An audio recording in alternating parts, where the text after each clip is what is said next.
Let's talk about Solidity variables. Variables, very important requirement for just any programming language in general, which is very true.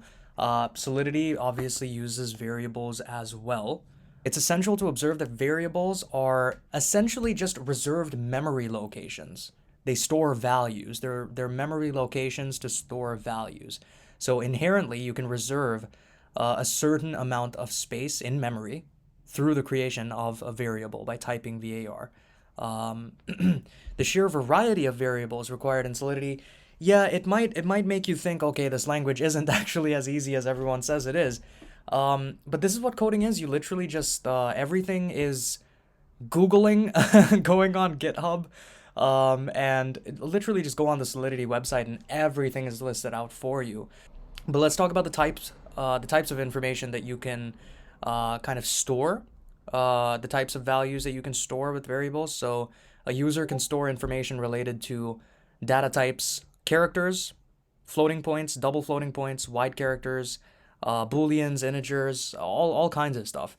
The operating system ensures memory allocation and selection of entities to store in reserved memory according to the variable's data type. Let's talk about value type. So a detailed overview of any tutorial on Solidity blockchain programming language would help you find different data types. Solidity enables a formidable assortment of inbuilt and user-defined data types.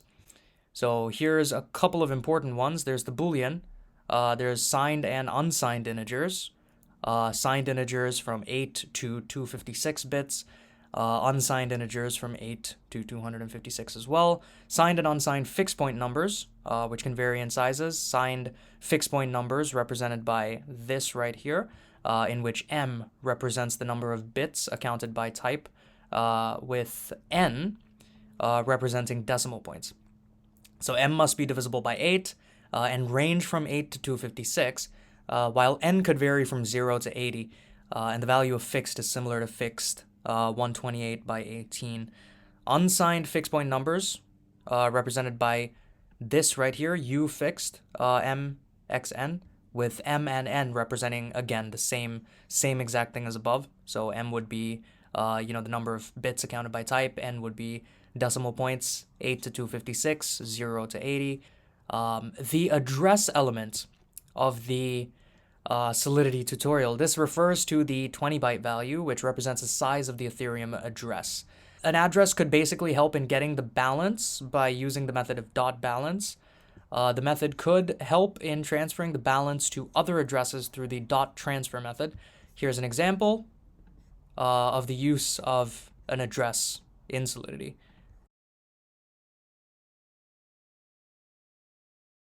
Let's also talk about understanding. Okay, so the perception of variables is also one of the crucial elements or requirements, I guess, to learn Solidity. You can find support for 3 variable types: state variables, local variables, and global variables. State variables are the ones that have their values stored permanently in contract storage. Local variables are ones that have their value present for the course of execution of a function. And global variables are special variables that are present in the global namespace regardless of execution or anything like that.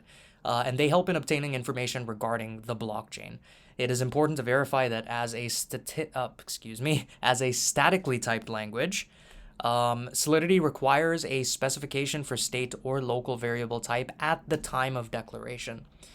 All the declared variables are associated with a default value according to its type, without any concept of null or undefined or anything like that. So this is a little bit more information about state variables. You can find state variables where the values are stored permanently in contract storage. The example of a state variable is clearly evident in the following example. Local variables. The value of local variables is accessible only within the function that has been used for defining it. It is also important to note that function parameters are local in nature to the concerned function, as in the following example down here. Right? And with global variables, like I said before, they exist in the global namespace, ideal for obtaining information regarding the blockchain and associated transaction properties. So here's an outline of the global variables in Solidity along with the functions. So this is all going to be in the YouTube description as well, the Medium article. So do feel free to come through here and take a look at it in your own time. You should also search for the ideal practices to name variables. Always strive for the ideal naming practices in naming variables in a Solidity tutorial. Important to abide by the following rules. The foremost condition for naming variables in Solidity is that you cannot begin the name with numerals. So anything between 0 and 9 cannot be used. It is mandatory to start the variable name with a letter or with an underscore character. So 023 freedom is not a valid variable name, but freedom 023 or underscore 023 freedom, that works, right? But like any of those would work. The best practices for naming variables also point out towards case sensitivity of Solidity variable names. Point out towards, okay? For example, freedom and freedom with a capital F are considered two different variables. The next most important practice in creating a suitable variable name refers to staying away from reserved keywords. These are things like Boolean or break variables, names that are not eligible for Solidity variable names. So if it's like, you can't use the word Boolean to define something, right? The final aspect in understanding the use of variables for starting the applications of Solidity is variable scope. The variable scope is important in the Solidity tutorial as it differs depending on whether you're dealing with local variables or state variables.